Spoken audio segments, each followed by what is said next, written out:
How are you?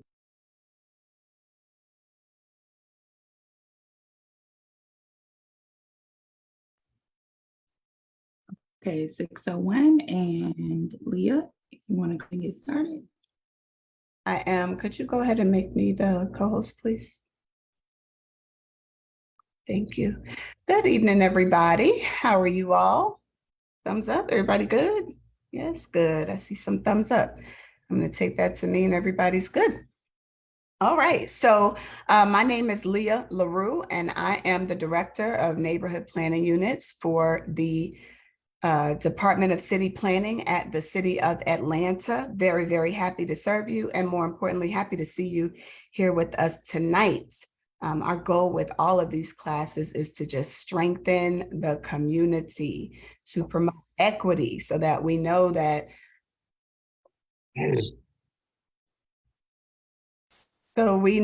people all over the city have access to the same information, no matter where they live, no matter who is in their MPU, what resources they may have in their MPU. Everyone will have access to the same information through MPU University. So very glad to have all of you with us here tonight. As always, I'm happy to see some familiar faces, but it's always good to see new faces as well. Hello to all the familiar folks.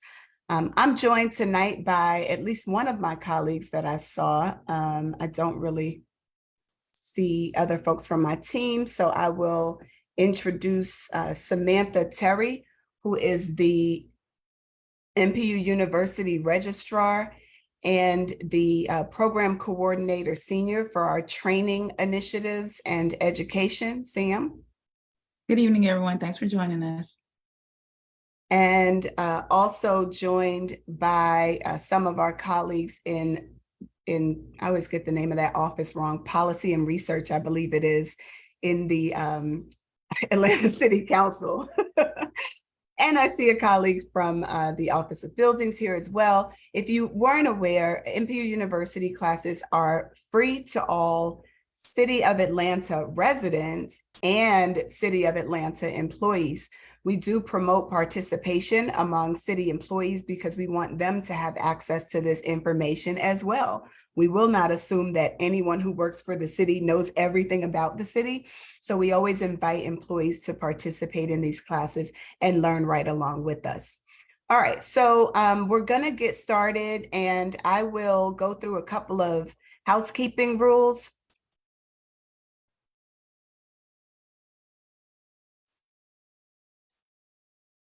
All right, thank you. So please do keep your microphone muted.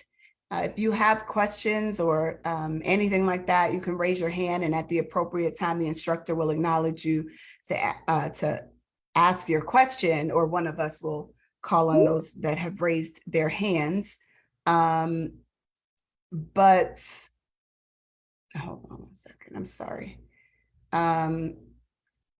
Yeah, so just keep your microphones muted, please. It will help us cut back on feedback and on background noise and all of the stuff that can compete with the microphone and cause people to not hear what the instructor is saying. Please do grab a pen and paper to keep notes. This is a good time to do that if you don't already have something to take notes with. We will send out a copy of any presentation materials that are utilized or distributed tonight. So you don't have to worry about screen capturing anything, but if you want to take notes, this is a good time to get a pen and a piece of paper. If you are enrolled in our Citizen Planner Certificate program, or you're seeking credit for any other purpose, you must keep your camera on. Otherwise, you will not be credited for attending this class. And if you have a question to ask during Q&A, please raise your hand to get in the queue. You can do that. Actually, I'll tell you that in 1 second. Let me first cover our last and most important rule, which is that all questions must be relevant to course content. I will point out that some of our classes are more likely to attract folks that are passionate about city government than others are. This is one of those classes. We tend to get folks who will have a lot of questions that have been burning inside, that they've been wanting to ask for a long time and haven't had a moment to ask. I just want to make clear to everyone, every question has to be relevant to course content, and questions should end with a question mark. So that means that if you raise your hand and you're acknowledged, please do not use that opportunity to share your opinions on things that are not related to the course, but only to ask questions related to something that the instructor has shared or perhaps did not share and you think should have been included. So please keep that in mind. All right, now I'll show you how to raise your hand if you don't know how. If at the bottom of your screen, you should see a button that says reactions. If you click on that button that says reactions, you'll see a pop-up box. And at the bottom of the pop-up box is a button that says raise hand. If you are not familiar with how that works or you haven't done it in a while, you can go ahead and practice now. We'll disregard and lower your hand easily, no problem. If you haven't done it in a while, you may want to practice that. And otherwise, I think we're good to go. I am really, really excited to have some of my colleagues with us here tonight, and especially Jared Evans, who attends some of our NPU University classes. So I would call him a student of NPU University. And he is the Legislative Research and Policy Analyst for the Atlanta City Council's Office of Policy and Research, I think. I always get the name of it wrong. He'll tell you the right name of it, so don't write that down. He'll get it right for you. And we're very happy to have him with us here tonight. You are now in the hands of Jared. Thank you so much, Jared, for being here. Thanks, Leah. Thanks for making this all possible. I am a big fan of the NPU University. I participate whenever I can. It helps me learn about the city and do my job better. And thank you, Samantha, for helping me get ready for this. Tonight, we're going to discuss the legislative process. Well, let me tell you about myself. I've worked for the City of Atlanta for the Office of Research and Policy. So close. Office of Research and Policy since 2019. Prior to that, I was working with the Georgia State Senate across the street for the Senate Appropriations Committee, staffing several of their committees. And I do similar work here where I staff two of the standing committees of the Atlanta City Council. So hopefully tonight, we're going to walk through, give you an overview of the legislative process to help you understand how that works, fill in any blanks, because I think everyone has a general idea of how it works, but maybe we can color in some of the missing pieces tonight. And I definitely want to try to answer your questions. And try to hold the questions to the end, and we'll work through the slides, and then we'll see what there's left to discuss afterwards. So we'll discuss the legislative process and the context within which governing and formulating policy here in the city occurs. Let's see here.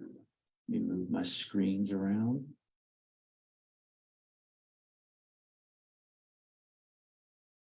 And okay.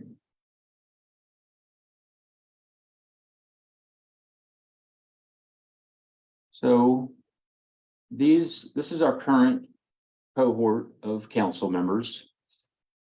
The Atlanta City Council is divided into three branches: the legislative, executive, the judicial. This is similar to state government and federal government.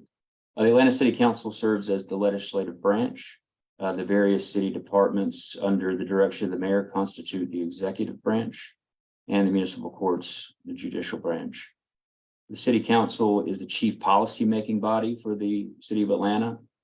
As the legislative body, the council's main role is to make laws.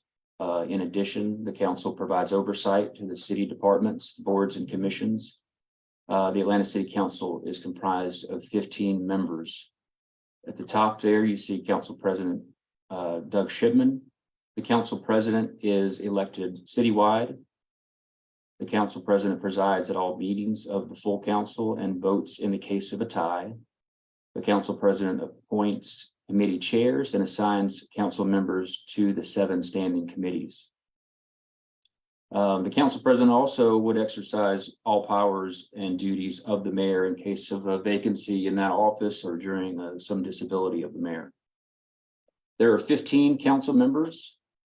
12 are elected from single member districts, and there are 3 elected at large. The 3 at-large members are paired with 4 council districts. So you'll see Michael Julian Bond there in the top left corner he's post 1 at large. So he is paired with 1, 2, 3, and 4. Matt Westmoreland is post 2, paired with 5, 6, 7, and 8. And Keisha Sean Waits is post 3, paired with 9, 10, 11, and 12. The council members and the council president are elected to 4-year terms. The current council began its term January 2022. So in addition to making laws, one of the primary jobs of council members is constituent services. Council members make efforts to be responsive to the citizens in their districts because these are their constituents. The council president, the at-large council members, and the 12 district council members all have different constituencies in a way. Each council member employs a professional staff also to help them field the concerns of their constituents. Atlantic City Council members are paid for their work. Currently, the salary is $72,360 annually. Council president gets $74,400. There's an independent committee of city residents that determines the salaries. This elected officials compensation commission is assembled every 4 years in the year before the election. And it's determined whether that salary needs to be adjusted or not.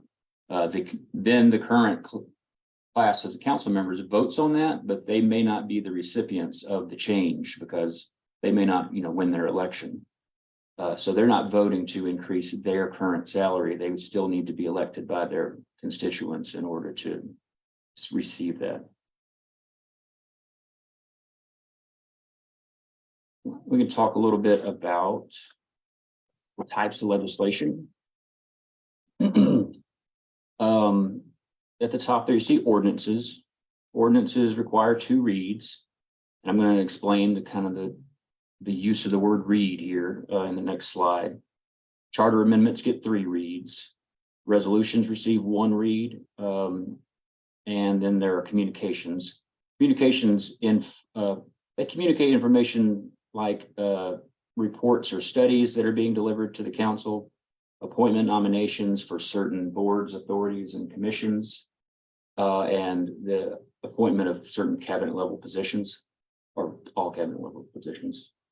And then lastly, I'll talk a minute about claims here because I don't have a slide to go with this. Sometimes people file claims alleging injury or property damage caused by the city, and they're seeking compensation. So the law department reviews the claims, makes a favorable or unfavorable recommendation, which the city council then takes under advisement. All claims are assigned to the Public Safety Legal Administration Committee. Ordinances. Every official act of the city council having force or effective law must be an ordinance. Ordinances are read twice. Before the full committee, 2 regular meetings. And read here just really means to be an agenda item for consideration. It needs to appear on an agenda twice or once, or twice for ordinances. Because ordinances are important, they establish a permanent rule of government, or they're waiving some provision of the city code or amending some portion of the city code. These need to be on an agenda twice. This provides more opportunity for discussion of the council members, more time for consideration, and more time for public comment. Then there are charter amendments, that last bullet, in order for the city to amend its charter, those need to receive 3 reads because of the gravity of adjusting the city's charter. You want to provide even more time for deliberation and for public comment on such a thing. Resolutions, these express intent or support, or sometimes even condemnation of various projects or enterprises or things going on in the world. They oftentimes establish a legislative policy of a general nature. These are read once before the full council at a regular meeting. There are occasions when these can be introduced and adopted in the very same meeting. And therefore, they don't change the code, they don't waive the code. And sometimes these are resolutions to adopt plans or accept reports.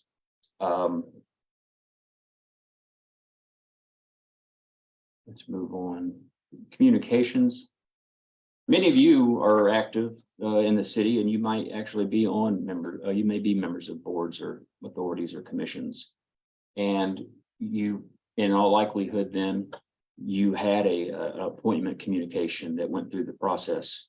Communications appoint individuals to boards and commissions for the council to then review and approve, essentially. I mean, or maybe there's some, but they need the approval of the council. There might be some rare circumstance where someone that's nominated to serve that the council wouldn't see as fit for such service.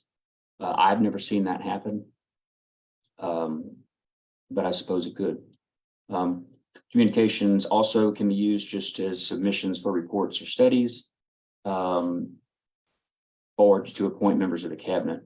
When we get reports or studies, the action that will happen in the committee is the committee members will just the committee will vote to accept and file that report. Okay, now talking about what goes into good legislation, what you hope people are thinking about when they write it or decide that there's a need for some legislation. Needs to have a clear purpose. You want to know what the impact is. You want to describe the impact when you're drafting it. Here's what it will do. Here's the effect maybe on the budget. Here's the effect, how it will change. The current policy is this. It will now be this should we adopt this legislation. If there's costs, you want to know how much. You want to know from where that money is coming. And you want to make sure that you'd be surprised how often this is incorrect. The correct amounts and the correct account numbers. With the chart of accounts in the city is complicated, and one number can mean it's not correct. So it's one thing that I check for in my job, and I know that we all do. Just trying to make sure that we have correct account numbers, and you want the dollar amounts to be consistent throughout. References, anytime it refers to a code section, you'd like to be sure that those references are accurate. And if you're going to refer to exhibits or include maps or MOUs in legislation, you want to make sure that all of that is correct and contained. Real briefly, because I think we all get this to some degree or another, but there is a hierarchy of things and the city has to work within. Federal law, state law, county law, our city charter, our city ordinances, and then rules of procedure and just how we do our business. The proceedings of the council are governed by parliamentary procedure. Robert's Rules of Order is what we use. Many of the MPUs operate their meetings under parliamentary procedure. We're generally all familiar with this, where there's a motion and a second for things, and there's an order for how you talk. But we'll work up from the bottom to the top a little bit. Atlanta exists within mostly for our purposes, 2 larger political regions, that being Fulton County and the state of Georgia. Now, Fulton County and the city operate in somewhat of a co-equal way, but the county has certain things that the city can't really work in. Examples that are like public health and behavioral health. These are really the domain of the county rather than the city. For states, municipalities in Georgia, like a city like Atlanta or any smaller town, they're really creatures of the state. They operate under the Home Rule Act, and I've got to make sure I refer to my notes here. So, although a municipal charter is originally adopted by the General Assembly, pursuant to the Home Rule Act, state law provides that municipalities may amend their charters so cities can contribute and evolve to address challenges and opportunities as they arise. Now, as I mentioned before, we have the ability to amend our own charter, and that is granted to us through the Home Rule Act. But the state delegates its power to the cities so that it can handle business without it needing action of the General Assembly. And so what that means is the state can preempt the city from doing things. So even as much as there might be policies the city would like, the state has the ability to preempt us from doing so, or the state can nullify a municipal ordinance. So just wanted everyone to be aware of that dynamic. Now, talking about legislative flow. When legislation is drafted, many times it's done, the initial draft comes from the departments because they are familiar with, well, what's happening. The city, they may, let's say City Department of Watershed Management wants to go after a grant, they may need permission, or they have received some grant funding and they need to adjust their budget. That requires some council approval. So they will draft some legislation, and that's just one example, but send it to the mayor's office for review. The mayor's office approves that legislation, or it approves it after review of the law department, sometimes the procurement department if necessary, and the chief of staff. After all those review steps, it's then released to the Office of Research and Policy Analysis. That's where I work. And then we review it, we analyze it, and then we put it into publication on one of the standing committee agendas. Another way legislation gets introduced into the process is council members. Council members have initiatives and priorities, so they will craft their own legislation, and they introduce that at the end of our full council meetings. And then the council president then assigns those to their correct committees of purview. Committees then consider each piece of legislation and perfect, the legislation through the legislative process. So there may be amendments needed or a whole substitution if a larger change is needed. And then council committees make their recommendations for what actions the full council should take.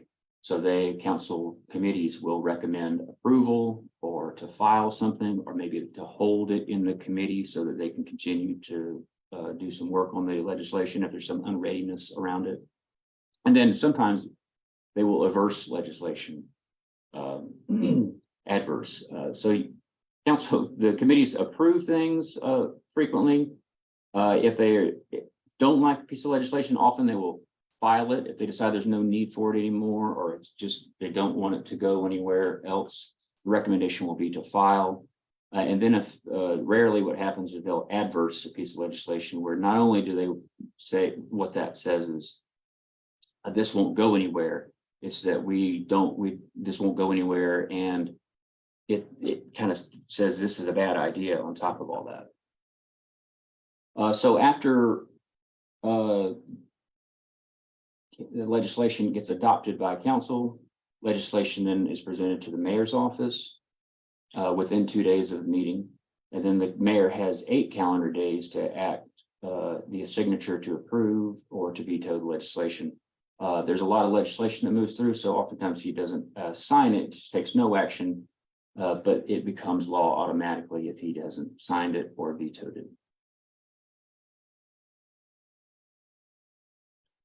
This is another view. This is the calendar sort of for this year, giving you another view of the cycles in the legislative flow throughout the year. And the layers of approval that are needed from the administration for papers, along with the due dates for each cycle. Full council meetings, by the way, are the first and the third week of the month on a Monday typically. Sometimes that changes because of holidays. Standing committee meetings meet on the second and the fourth week of the month. So we're in cycle 12. So if you look at the left side of the screen, you can find the number 12 down there and go all the way to the right-hand side. And it says that we'll meet July 3rd. We've changed that to July 5th, but and if we're going to work backwards. So if you go left from where it says July 3rd to June 26th, June 28th, that was when the committees met. So that was this week. All the legislation that will be on that July 5th full council agenda worked its way through the committees, June 26th through the 28th. And working back to the left, you'll see that all the legislation that was drafted by the departments got started and was due to the law department for review back on May 3rd. So these things have taken weeks and weeks to get to where they are, to where they're finally considered by the full council for an adoption. And that's just if things go smoothly, if there's say the legislation isn't held. So I just wanted to give you an idea of how long it takes for a piece of legislation to get from beginning to end, if things go smoothly. Let's talk about the committees. So the standing committees of the Atlanta City Council meet to consider legislation and make the recommendations about legislation to the full council. The committees have purview over different subject areas. As part of the oversight function the council performs, city departments also provide regular reports to the standing committees on their activities, usually in the form of like a quarterly update. And the council president assigns the council members to new committees each year. So sometimes there's lots of change in committee membership, and sometimes there's some, continuity there. One thing about the committees that I want to point out is that how important public comment is. The committee meetings offer citizens an opportunity to speak publicly at each of their meetings, to express their views on any piece of legislation or any relevant business to the committee. So let's discuss the jurisdictions a little bit. The zoning committee is responsible for reviewing and making recommendations on all matters related to land use, zoning, and development within the city. It examines zoning proposals and makes recommendations to the full council regarding zoning changes, variances, special permits. Many, if not all, of the matters considered by the zoning committee are first reviewed by the neighborhood planning units and the zoning review board. Both of these bodies provide recommendation to the zoning committee along with the staff of the Department of City Planning, which the zoning committee takes into consideration when making its voting decisions. Public safety.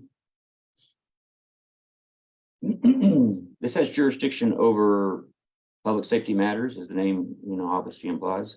The police department, fire and rescue department, corrections department, emergency management services, licenses issued under police powers of the city, human relations ordinances, penal ordinances, municipal court operations, solicitors, public defenders, court officers, law department, some aspects of the law department, and budgeting contracts pertaining to agencies under its jurisdiction.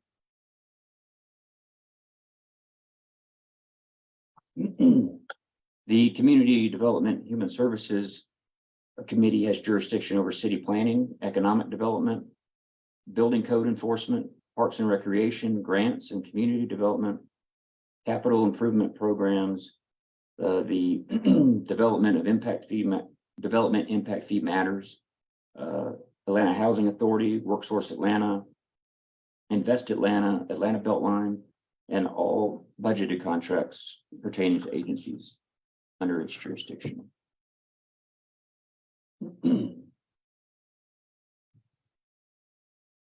Okay.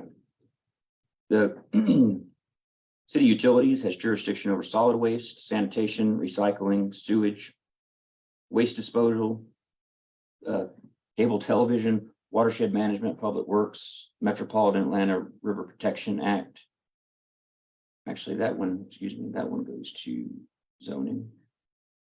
Office of Resilience, city franchise agreements, and once again, all budgeted contracts pertaining to agencies under its jurisdiction. Transportation,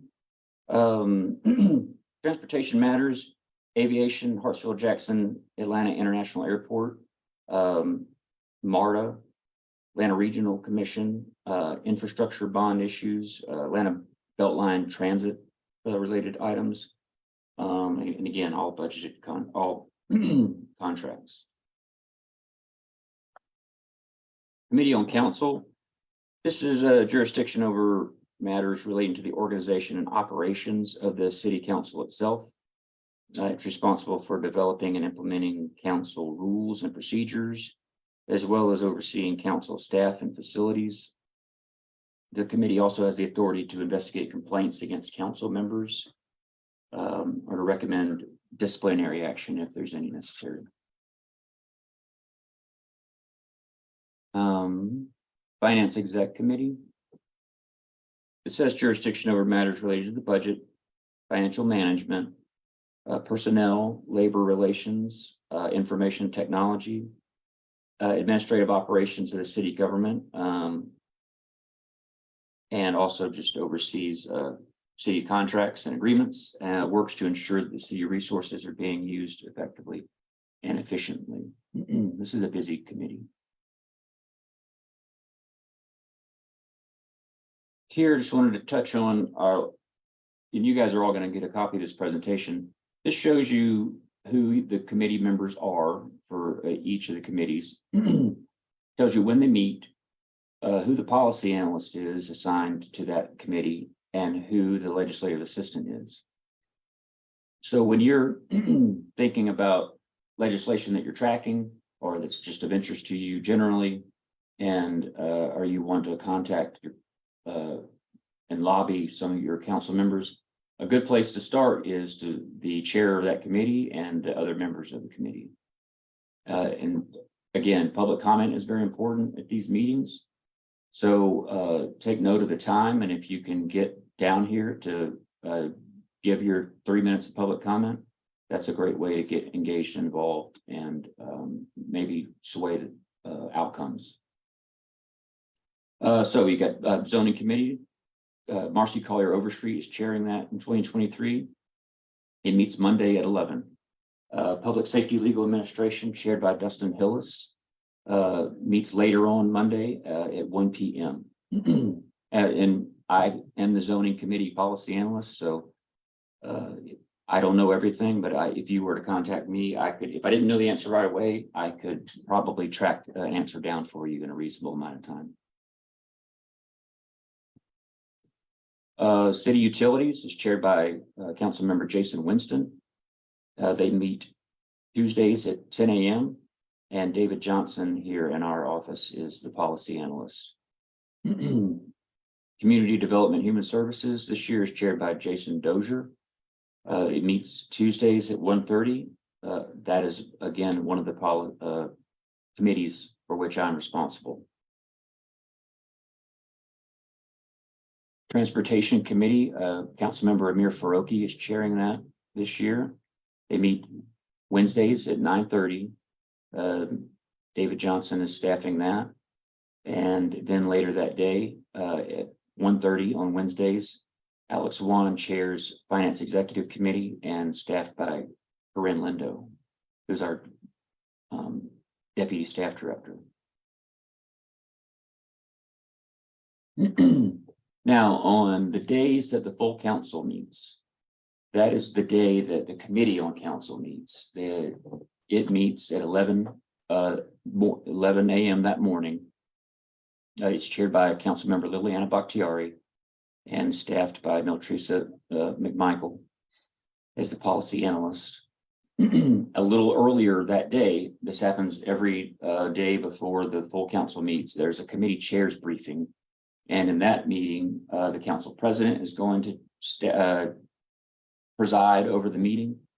And all of the chairs from those other committees are present. They discuss what's going to be on their committee reports and make any announcements or answer any questions that the other chairs might have about their committee reports. Those are on channel 26. You can watch those. You can come to the audience and see that as well. And the full council then is going to meet at 1 p.m. on that Monday.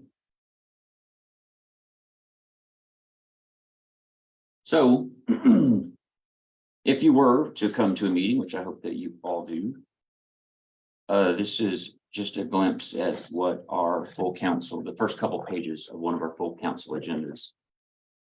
And I want to just touch on the headings here so to orient you to how a committee council meeting will go. After roll call and introduction of, the council president will introduce himself. They're going to vote on a couple things real quick, like the adoption of the agenda. They're going to, sometimes there's someone to give a invocation. At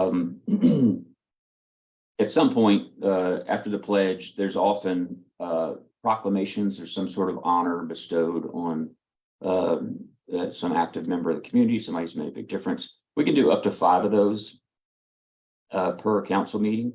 If you look on the left or right hand side of the screen, you'll see on this day, June 20th, we had 4 proclamations to give. These are meant to take about 15, 20 minutes. So sometimes they take longer, but that's going to come first. And then you're going to get into remarks by the public, which is, again, another important part where if you want to get involved in the process and make your voice heard, this is a wonderful, this place is carved out and meant just for that.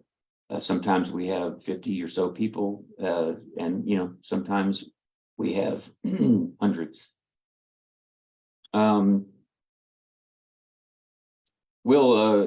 At that point, they get into if there's any vetoed legislation, which doesn't happen very often, and other things, and then they'll get into those reports of the standing committees. This is where if there was something in the committee that a piece of legislation where it didn't get unanimous approval, then it might appear here. Or if what goes on a committee standing committee report would be things that might have had a no vote, and mostly yeses and some no's, or if they ever want to file something, a committee can't file a piece of legislation and send it to the dustbin, sort of, if you will. It has to be the full council that does something like that. So those are the types of things that are on a standing committee report. If you'll notice these at the bottom of the page, there's a key to understand the asterisks that you see. So if you'll look up at the City Utilities Committee on this day, has one asterisk next to it. It means there's no report. That means that all the pieces of legislation that the City Utilities Committee dealt with in its committee the week before received all yes votes unanimously. There were no votes, there were no abstentions. And so there's nothing to report about today. All those items are going to be on the consent agenda, which was item 13. And then you'll see a couple of unique ones for this. 2 asterisks, no report at the time the agenda is prepared. I want to call attention to the Committee on Council. When the agenda is prepared on Friday before the meeting, the Committee on Council hasn't met, because if you recall, the Committee on Council is going to meet Monday morning before the full council. So there's never a report prepared at the time. That's why you'll always see 2 asterisks there. But then what's unique about this one, and then I'll get off of this, is a Transportation Committee. This one, the Transportation Committee that week didn't have a report prepared. because they hadn't reached a quorum for their meeting the week before. There are 7 council members on each committee, and at least 4 have to be present for them to do any business in the committee meeting. You need better than a majority of the members present in order to take action on legislation, because you wouldn't want just a few 2 council members, say, making the decisions about the agenda items that week. If the other members can't be present, you want to at least get a better than 50%. Okay, now we're looking at a regular committee meeting agenda. This is one agenda that I prepared for the Community Development Human Services Committee. Just to give you a glimpse and orient you here, you can just about see all the types of legislation here. In section G, you've got your communications. There's someone being appointed to the Chattahoochee Brick Company Memorial Board that day. So the Community Development Human Services Committee was the committee of purview. So they gave their approval up or down sort of on that appointee. In section H, you'll see ordinances for second read. These, the previous cycle, would have been ordinances for first reading. Now they're ordinances for second reading, and the committee can take action on them. And then at the bottom of page 2, you'll see resolutions. So there's a little bit of everything. And again, I want to point out section E of this agenda. Here's a place for public comment. Every member that comes and signs up before the meeting starts, we'll get 3 minutes to talk about, either an agenda item or something hopefully pertaining to the work of that committee and the subject matter that it deals with.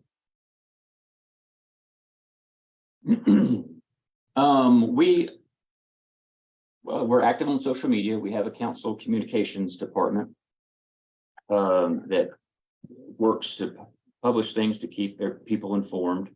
So there's under the handle ATL Council, you'll find better places on Instagram where you can follow the actions of the council and what's going on, Facebook, Twitter, YouTube. All of our meetings are streamed there, so you can watch them there. If you live in the city, you can watch channel 26 on the cable, or you can go to the city council's website, and there are links there where you can watch channel 26 stream it live. Over these next few slides, and that you'll have a copy of, and these links work when you have your digital copy. These are many of your questions can be answered if you check out some of these links. There's so much on the Atlanta City Council webpage about each council district, and information about council members, the staff. You can get their phone numbers, their email, see things like their jurisdiction. There's a link here to the annual performance report of the city council. This might be the simplest and most easily understood document describing a lot of what I've tried to talk about tonight, as far as ordinances and the process, and what are the jurisdictions of the council committees. What did they do in the year for that performance report? It'll tell you about a lot of the important pieces of legislation that they acted on. So a lot of work goes into creating that performance report, and it's a useful document. I'm giving you a link to where you can find the current council agendas and the previous council agendas. On these agendas, it's going to give you links to the text of the legislation, where you can access the full text. You can see the agenda packets. You can review the minutes of previous meetings and watch videos of previous meetings. I've got you a link to the meeting schedule, so you know locations, dates, and times.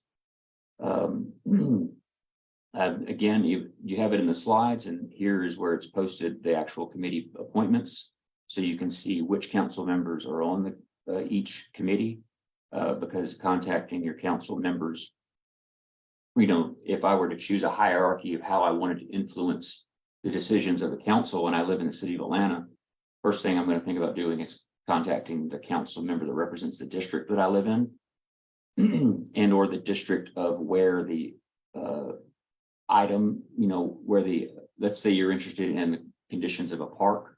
If you don't, you might want to think about contacting the council member whose district encompasses that park.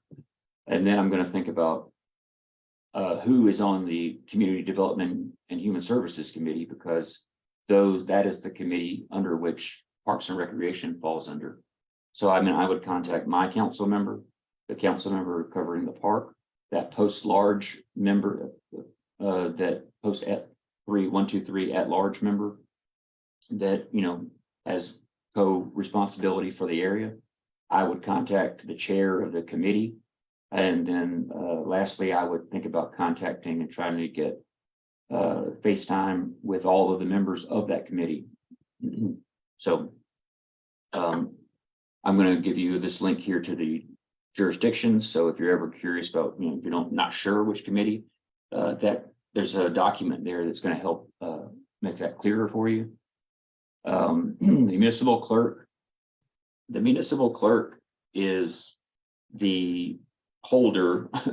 They're the custodian of all the city's legislative records, and they also serve as the city's election superintendent. Here's the website to the Office of Research and Policy where I work. We review all the legislation. I got some stats here I wanted to share with you guys about how much legislation comes through the committees and the committee that the council works on each year. Let me see where I got that. It's quite a bit. I'll tell you what, I'll find it maybe when we get to Q&A.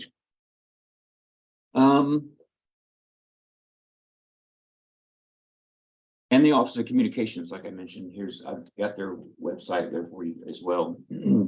They're the public relations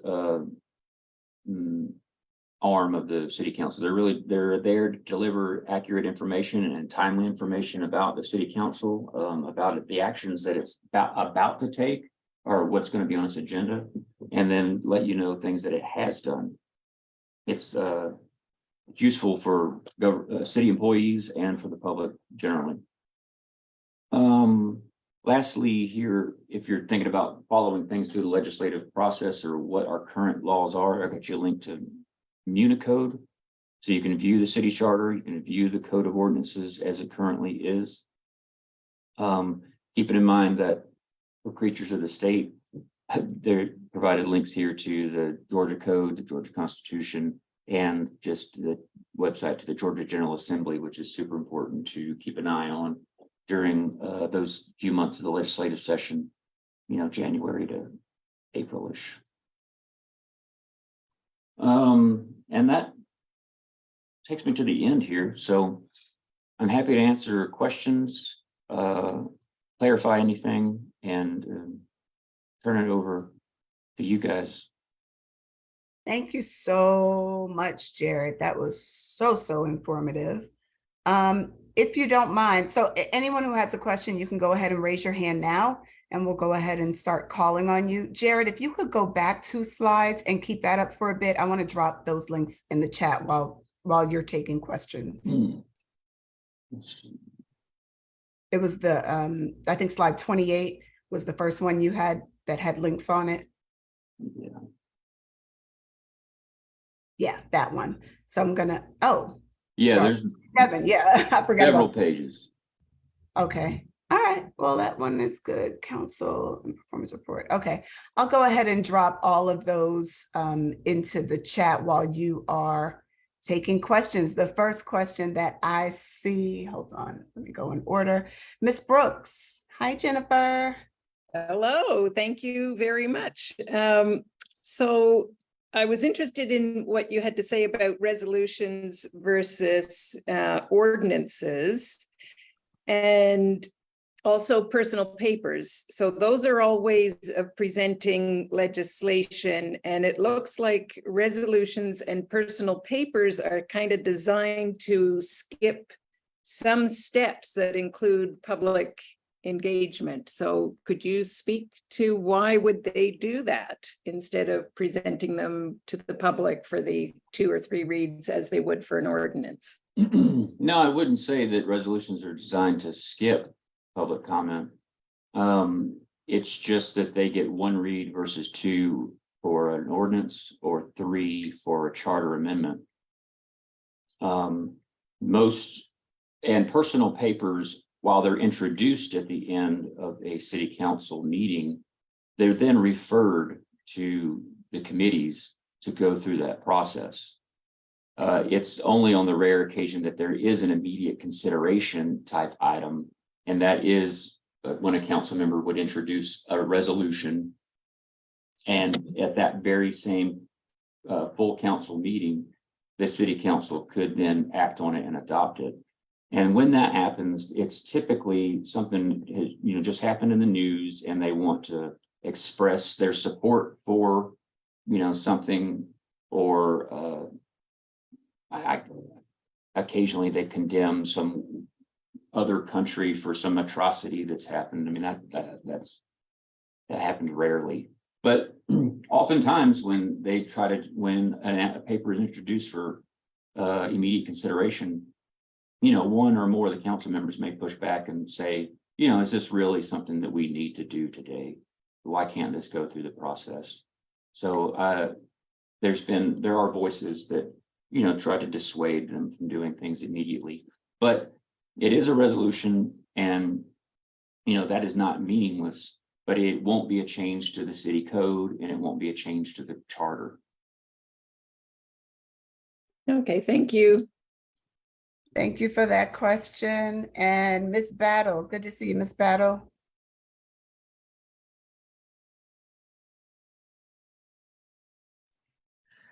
Good afternoon, or good evening, should I say.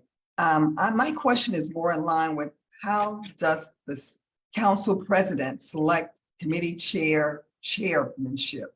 Is it by seniority? Because I'm just looking at some of the makeup on it, but I just wanted to hear how that selection is made. That is, the prerogative of the council president. No, it's not connected to seniority. We have freshmen, at least 1 freshman council member in 2022 who was the chair of a committee. Council member Jason Dozier was given made the chair of Community Development Human Services Committee. And I mean, I only remember that one because I work on that committee, but so I'm sure it could happen. I'm sure he did not set a precedent in doing that.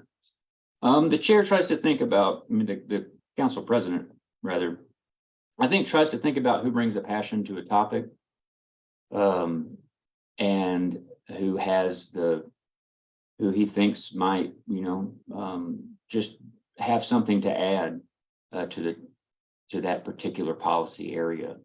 I would imagine he thinks about who's campaigned on what and who has a background in that subject matter. But it's the chair's prerogative to make those choices. The council president, excuse me. All right. And I'm sorry, I just wanted to follow up so the selection, could that be impacted by community voicing? I think everything can be impacted by the voice of the community. The council president hears the voices of his constituents are everyone in Atlanta, and he has professional staff and that field phone calls and emails, and that sort of the thoughts that you might have and others, they work their way up to him, and I'm sure they factor into his decision making. Thank you so much, Ms. Battle. Martina Gilliam.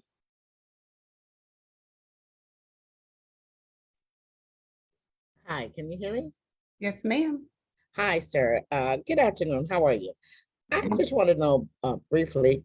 Tell me, I know that you went through your stages with the city, But tell me a little about, if you can, about the appeal process with the city employees.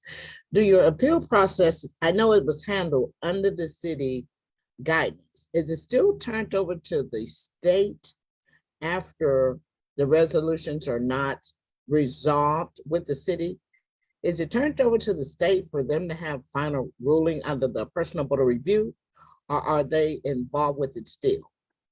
Or do the city just handle the appeal process with employees like removals, job abolishments, layoff, with that kind of nature? I don't know. That's out of my depth. I'm not sure what that process would be.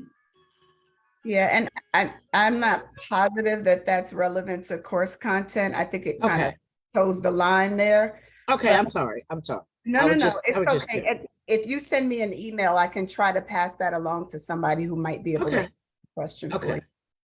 All right. thank you. No problem, Ms. Gilliam. Ms. Brooks? Thank you. I had one more question about how ordinances are written, because oftentimes I find the, I guess, is it a preamble where there's all the whereas paragraphs? I often find that those read like kind of an infomercial.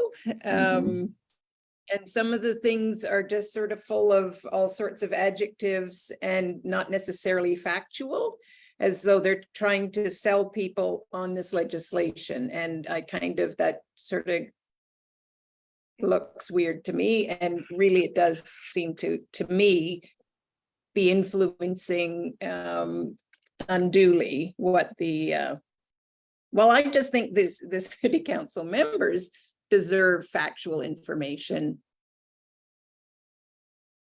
Okay, yeah, I know at some point I had a thought about putting a piece of legislation up and talking about the sections, and so now I wish I had done that.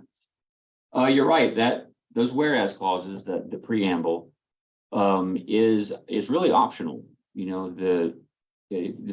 A piece of legislation is sort of broken into three sections. You got your caption at the very top, which should just be giving you a notion, some idea of what's going to be contained underneath this caption, and what this legislation does. And the caption doesn't need to be exhaustive. And then the whereas clauses, or this preamble, is telling you some history.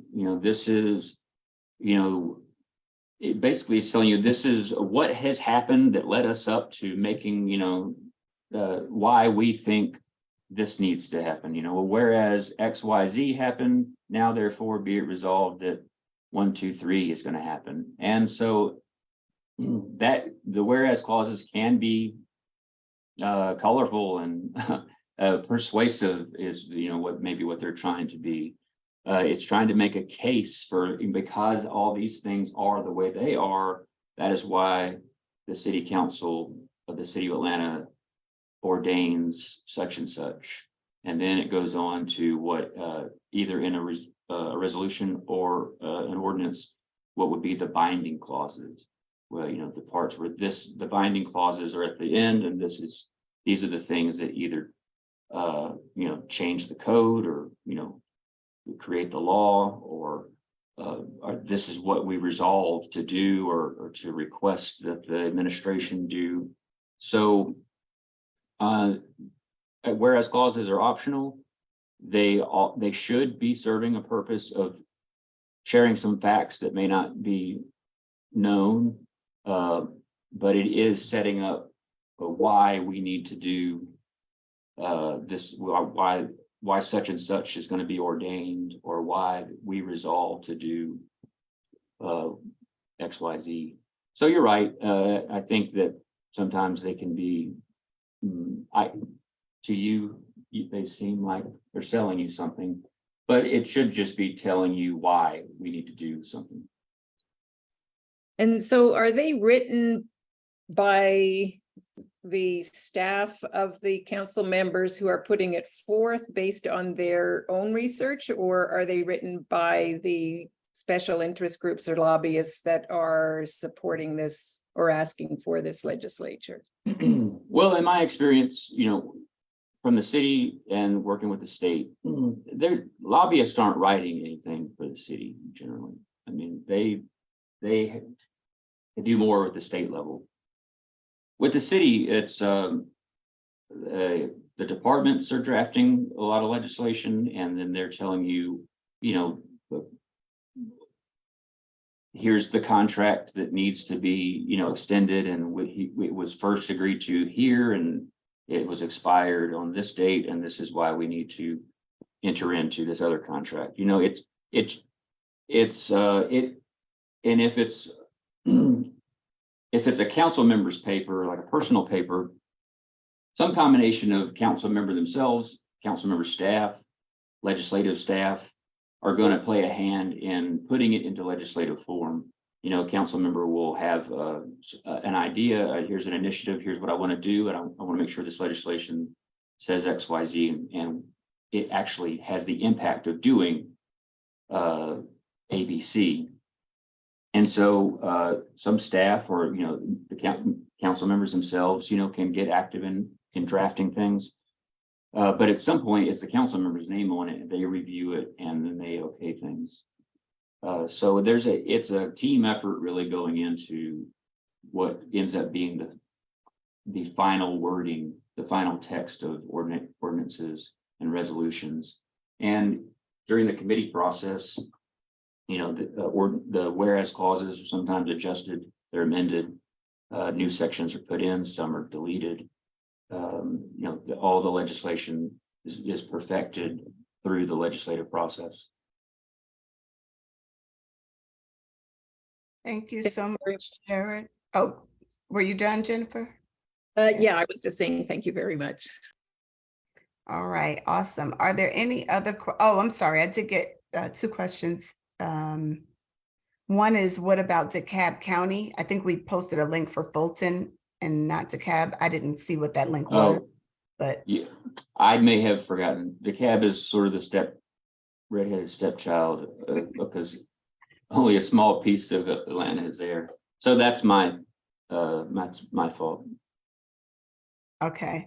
If we could get that link, Jared, that would be helpful, and I can pass it along Sure. to the appropriate folks over on the east side. And then lastly, sorry, the little scroll,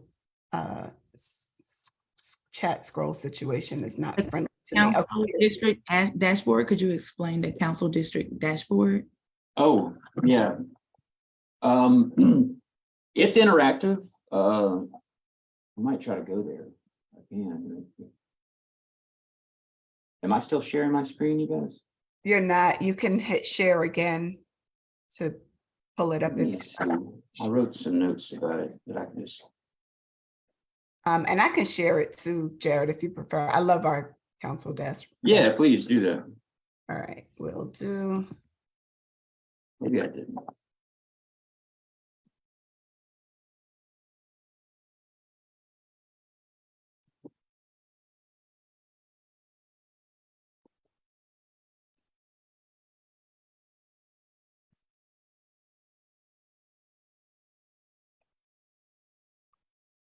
So here it is. We on the gis.atlantagA.gov, there are a bunch of links that might be helpful to all of you. And Sam, if you could drop that in the chat, gis.atlantagA.gov. Is this the one you're talking about, Jared? That's right, yeah. Okay, good. Yeah, it's really, really helpful. There's also an NPU dashboard that's similar, if for those of you that may be interested in seeing similar data from an NPU perspective, but I'll pass the mic back to. Well, I mean, just here, this right now, it's selected on the city of Atlanta. So what you're getting is the population by race breakdown on the left-hand side of the screen, total population on the right-hand side of the screen, median household income, average household size, transportation to work info. But, you know, if I, for instance, live in Council District 4, so Leah, would you select that one?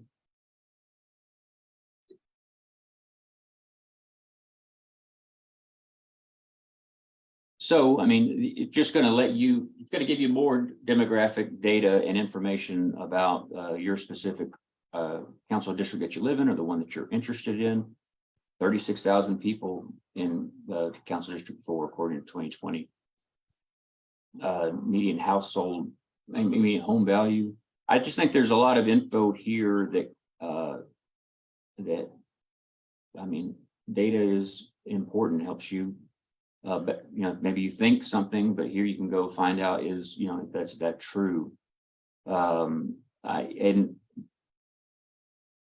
can see that there are different populations for each district. The district lines are being redrawn, and that's one of the things that's trying to equalize who lives where, because there has been changes since the last time the district lines were drawn. I just think it's certainly neat and interesting, if nothing else, but I think it can give you some added information, inform you about the district that you live in. Awesome. Okay, I'm gonna stop sharing. I think Sam put the link in the chat for those of you that want to play around with it yourself. When you get to the GIS page, just scroll down and you'll see a bunch of helpful links that you can play around with. We do also have a class, an introduction to GIS, or Geographic Information Systems. I'm not sure when, or do we already have that? Oh, October. Okay, good. So in October, you'll hear more about that in September. If you want to learn more about how to use GIS for research, for information purposes, etc. So Jared, one other question I got was related to hybrid meetings, and the person acknowledged that it may or may not be suitable for this class, but wanting to know what, if there's any intent by council to have hybrid meetings. I'm sorry, I was trying to find the comment again. If there's any intent by council to have hybrid meetings so that people who can't come to City Hall can still participate in the city council meetings and other committee meetings, council committee meetings. I mean, I'm not aware of any effort to move that direction. We had to go fully remote, during COVID-19, and it was a challenge, IT wise and logistically. And some of if you participate in your MPUs, many of the MPUs I think are doing a hybrid, and yeah, there's definitely an upside to participation. It lowers the barriers to being involved. The way the council makes a lot of efforts to at least allow you to see what's happening, even if you can't participate and make public comment in those ways. I mean, like I said, all the meetings are aired on channel 26. Channel 26 is, an actual cable channel, or it's live streamed. The city council communications make sure that all the meetings are put on YouTube. I believe they're live streamed on Facebook. At least they were in the past. I know they're on YouTube because I check them out there. They're on Facebook too. Okay. So you can see, and then there's also staff from the communications department monitoring the chats on Facebook, on YouTube. So even though it's not communicating directly to the council members, you could direct questions in those chats during the meeting and get some real-time feedback. I don't know. I just don't think the technology is there. It's not seamless enough for us to move to a real hybrid interaction with the public during our meetings. It's probably not even 10 years away before something like that might be possible for us. But I am not on the IT team, so probably the last person to. That actually ties perfectly into the follow-up question. Where should this person direct the suggestion to move in that direction? Oh, well, council staff takes its orders from the council members and from the council president. So I think that contacting the council members is the first place to start. I mean, the first place to start is always going to be with your council member. But you're their constituent and they have an incentive to listen to you. They want to get your vote. And so that's the place to start. At least asking questions, and hopefully they ask questions then to us. You can also find on the council website and through the links, you'll be able to certainly find the email address to the communications director, who could then, maybe go into more detail about the challenges or what's keeping, what are the thought processes there. And then for each committee, you're going to be able to link to, like, say, my email address.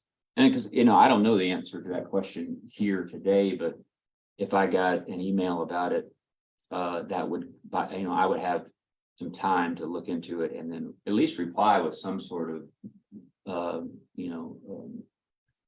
more better informed answer. So the city council's website, contacting your council member, council members respond to pressure. All right.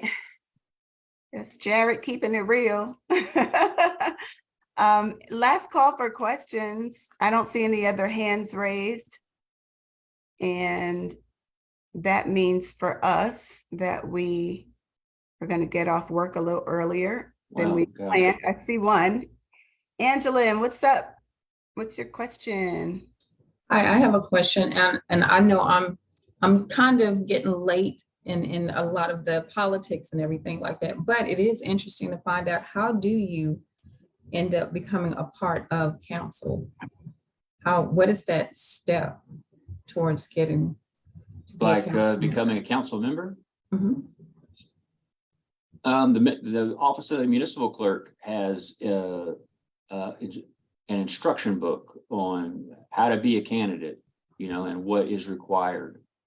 There's a link to their office, and then somewhere on their site, I don't have it memorized, is like a candidate how-to instruction booklet. So, I mean, you have to get on the ballot, which is there's some process there, which the clerk and the staff of the clerk's office would be able to answer as the election superintendent for the city. But it's basically, it's going to take a little bit of money to run, and then you're going to have to get a couple thousand votes. That I would check out the clerk's office website, because I know they have a how-to. Okay, thank you. And I'll drop that link in the chat if it's not already there. Okay, April Bankston. Yes, good afternoon. Let me make sure. Okay. I'm sorry. Yes, good evening. I put something in the chat. Wasn't sure if this is an appropriate question or not, but given the information that you just shared about the data dashboard, how often do the council members use that? Because it was very interesting to see the property values of the housing versus the income. And so I'm just curious, are they looking at, that to either, potentially get federal grants or some other type of relief or other type of benefits? That's just one example. So I'm just curious, how do they use the data to ensure that their legislature is appropriate? That's a good question. I don't know how often they're referring specifically to that to inform them about their district. I find that generally they're pretty well attuned to what's happening in their district. It's how they got elected, and if they aren't continually up to date on that information, then there's likely that they'll be replaced by someone else who runs, like Angelin, when she figures out how to be a candidate. So I don't know how often they refer to that and use it as a tool. I think that tool might be more for public consumption and for and for data nerds like me. But they do seem to have a sense of what's happening in their district. They're plugged in, generally. I've always been impressed by them in conversation when they start to talk about the area they represent, because everybody knows them. They know everybody, and they've got their finger on the pulse of things. So I don't know what you all think about your particular council member or all of them, but I am always impressed when they talk about their district, because they do seem to know a lot about that. Yeah, I will add to what Jared said. The question was, how often do they look at that information or at that data? And just to piggyback on what Jared said, I don't think that a council member would have to refer back to that data because they know it so well, and it's static for the most part. So it's not changing. And I wanted to make sure that was clear for everybody. It's not changing every day. It's not even changing every month. It's based on the 2020 census data. So if they've seen it once and they know it, they don't need to go back and check it, on an ongoing basis or anything like that. But I fully agree. The council members do know all the demographics of their districts. I wasn't going to call Zena out because I wasn't sure if he was here to work or just to observe, but Jared did point to him a little earlier. So I'm going to call on him now because I see. Go ahead, Zena. Good to have you here. Good evening, everyone. Zena Lewis, Communications Director for your Atlanta City Council. I did put in the chat answer to one of the questions, is that we do have comment sections on our simulcast on Facebook, Twitter, and YouTube. We simulcast the meetings. Some questions we do pass on to the council members, although it's not passed on during the live meetings. And as well as Facebook does have a closed caption for those that may inquire later on and following our streams. So Zena, would you be a good person for Ms. Holliday, for example, to direct a question about the likelihood of moving towards a hybrid meeting or any other meeting where members of the public who are unable to come to City Hall might be able to participate? We could definitely pass on the notion, but we do have an interactive session once a year during our budget briefings, where even though it's some questions pertain to the budget, the platform is still open for questions remotely and on social media directed to the council members that are in attendance during that budget session. Excuse me, that interactive session rather. I didn't even know that myself. I'm glad for the question and the answer. Thank you so much. I'll try to remember that for FY25. Angeline Santavasky, perhaps? Did I say that right? Close? Close. Angeline Santavassi. Okay, Ms. Santavassi, go ahead. Thank you.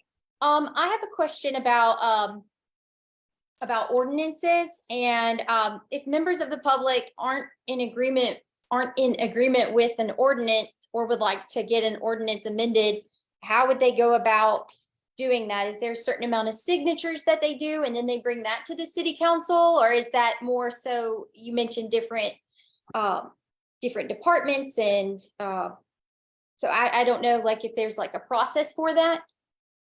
Well, when you say ordinance, are you talking about an ordinance has been introduced and is working its way through the legislative process?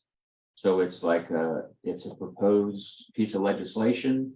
Or do you mean an ordinance is in it already exists, it's in the code of ordinances, and I would like this changed? It says XYZ and I want it to be ABC. Yes, the latter. Okay, that's gonna be, again, your entry point's always going to be reaching out to your council member, or maybe the council member that chairs the committee that has oversight of that particular type of, whatever, ordinances you're changing. Again, just because I work with parks, if it's about parks, then, I would reach out to the CDHS chairman and all those committee members and bring to their attention, hey, here's this, horrible miscarriage of justice here happening in our city, ordinances, and this needs to change. And things like signatures aren't required at all, but sometimes that could be like a show of force and support. But like, look here, my 200 neighbors all agree that this needs this change to make our community better. And then that shows the council members on that committee or that chair or your specific council member that you've thought about this, here's something that's not the way you think it ought to be, and here is the proposed solution. That's always good. Don't just come with, what's wrong, come with what would make it better. And, I'm not alone in this. I've got me and my fellow community members that also all agree. And then that's how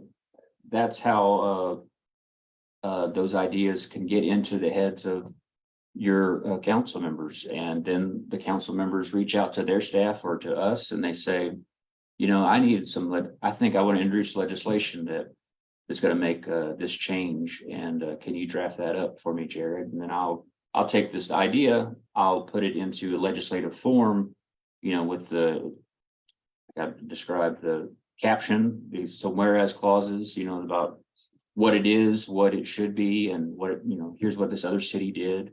And then therefore, now for there be resolved, and that'll work its way through the process and maybe become adopted by the council. I would be remiss if I didn't piggyback on that one. The city of Atlanta, by way of the late Honorable Mayor Maynard Jackson, in 1974, created a process for you to communicate issues like that with your council member and with the city council and other city departments. That's the NPU system, or the neighborhood planning unit system. Pardon me if that sounds elementary for many of you, but every single time we do one of these classes, we have folks in the room who are not familiar with the NPU system. So it's my pleasure to give you a quick 30-second kind of overview on what that is. I would suggest that the first step be to introduce that problem and recommended solution to your neighborhood association or homeowners association. If you have one, you'd be surprised how many, or sometimes not surprised, how many neighbors feel the same way that you feel. You take that up there and even ask the board members of the neighborhood association to take a formal vote on that issue. Then you can refer that issue to the NPU, which represents multiple neighborhoods. If folks in the NPU agree that this is a problem and that this would be a viable solution, then they can take a vote on it as well. And then that has that power and force that Jared is referring to when you make the recommendation formally, because the NPU system is the formal vehicle for neighborhood engagement and for neighborhoods to make official recommendations to the city of Atlanta. So you'd have your NPU vote on whatever it might be. Some of them actually write resolutions and you pass that along to us. We route it to Jared and his colleagues and the Atlanta City Council members and to the mayor's office and to all the people that it's supposed to go to, and they take it from there. Yeah, in our case, it had gone through the NPU and it was a unique situation, and it was already pushed through and passed. So that's something that, yeah. So that's why I was asking about the process. If there's a bunch of people that would like a change, didn't have an opportunity to speak. So I guess the next step is the council. Yeah, that's correct. If we get it. Yeah. Thank you.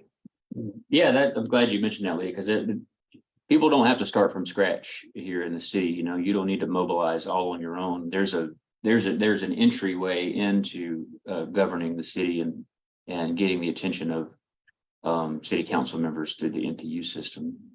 If I'm a participant, and if everyone that lives in the city ought to check one out, maybe if you don't go regularly.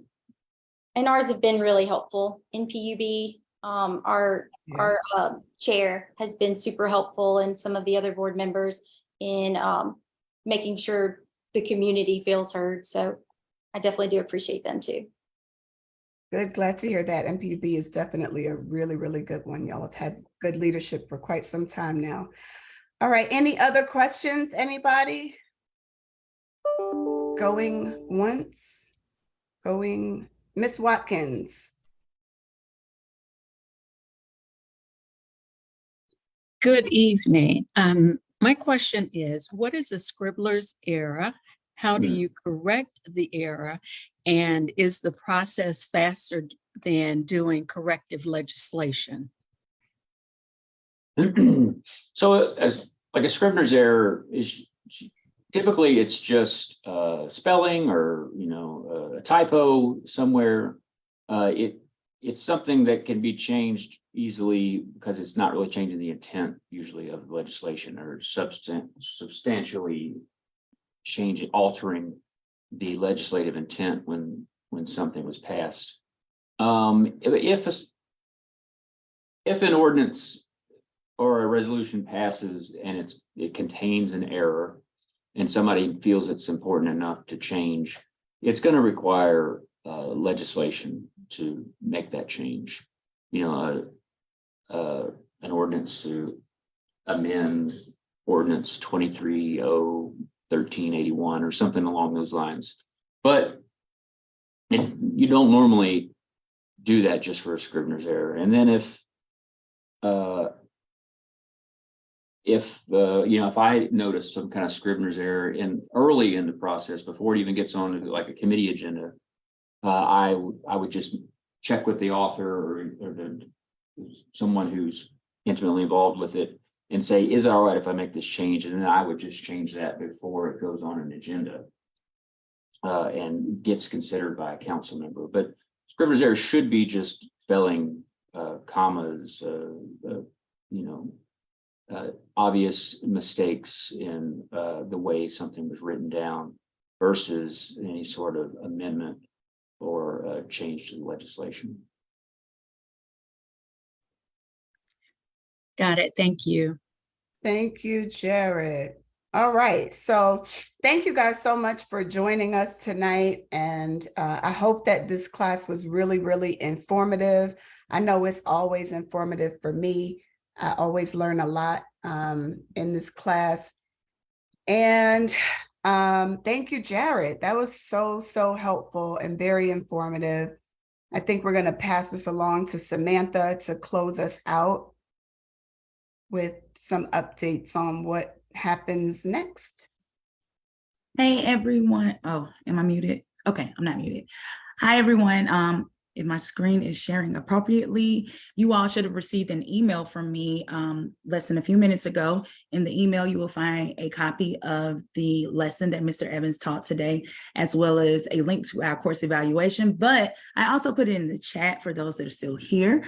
Also in that email, you can find a link to our YouTube page. So if you missed a couple of classes prior to this one, you can go and watch those there and subscribe so you can catch up on all things MPU Atlanta. Our APAP meetings are also housed there as well. Upcoming courses for MP University are as follows. If you are a part of the Code Enforcement Academy cohort, there is a class next Saturday, July 8th from 9 a.m. to 12 p.m. And this will be with the Office of Buildings as well as APD. Then we have our final class in our Zoning Fundamentals class group. And it's our lab. It is July 11th from 6 p.m. to 8 p.m. That is actually, that course requires that you had taken the first two classes to participate in this one. We then have our Elections Integrity Clinic, and that is July 13th from 6 p.m. to 8 p.m. And that following week, we will have for our rising juniors and seniors. If you have rising juniors or seniors that you know of in your neighborhood, in your home, that are interested in civic engagement, or you think they might be a good fit for learning about civic responsibility, this is a 1-week course from 9 a.m. to 4 p.m. Please email me if you're interested in enrolling your young adult. And we have our in-person class on Saturday, July 29th, Atlanta Community Engagement Playbook from 10 a.m. to 4 p.m. The registration actually opened today for that course. And then at the end of the month, we will have Preventing Foreclosure, which is a course that we do in partnership with Atlanta Legal Aid, July 31st from 6 p.m. to 8 p.m. That's a lot of classes in July. It is. So if you're interested in all things that are NPU, please follow us on Facebook, Twitter, and Instagram with the handle @NPU Atlanta. And we are also on Nextdoor under the account City of Atlanta Neighborhood Planning Units. So that's all, folks. Thanks for coming tonight. All right, thank you again, Jared, and thank you, Zena. I also saw earlier the council staff director and deputy director here. I'm sure they may have tipped out by now, but I did see them, so thank them for me as well. Thank you all for being here. Please don't hesitate to let us know how we can serve you. Every last one of us loves serving you, so please don't hesitate to let us know if we can. Y'all have a wonderful evening. Thank you, Samantha, and I will see. And come to a city council meeting. Yes, participate, y'all, participate. Council meeting, council committee meetings, NPU meetings, all of that stuff, participate. Let us know how if you're not sure. If you want to get connected and you don't know where to start, please don't hesitate to ask. All right, y'all. Good night. Good night. Good night, all. Thank you. Good night.